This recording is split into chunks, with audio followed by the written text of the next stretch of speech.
السلام عليكم. اليوم غنقدم لكم مطيشة بالبيض على الطريقة التركية، كيقولوا لهما ميني ميم. بسم الله ونتفضلوا على طريقة التحضير. بسم الله، هنا غادي نوريكم الحاجات اللي كنحتاجو فيها.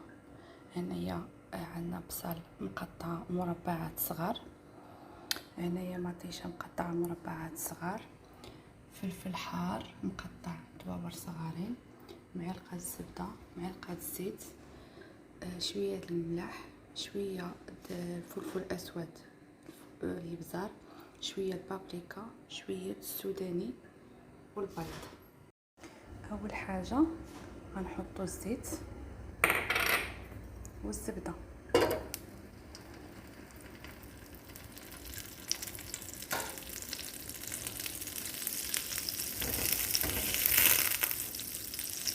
ملي كتذوب ديك الزبده كنحطوا البصل،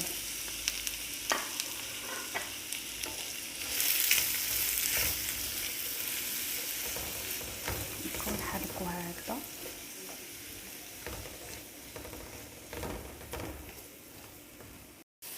ملي كتبدا تدبل هكذا البصل كنزيدو عليها مطيشه،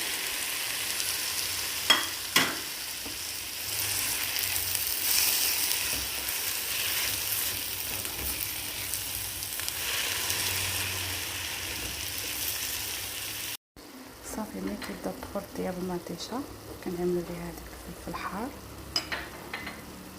والتوابل.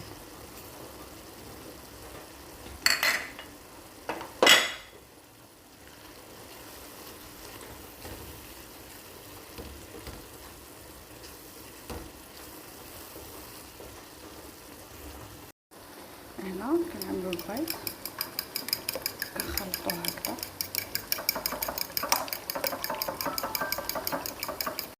صافي دابا ملي طابت لنا مطيشه وطاب كلشي غادي نزيدو عليها البيض.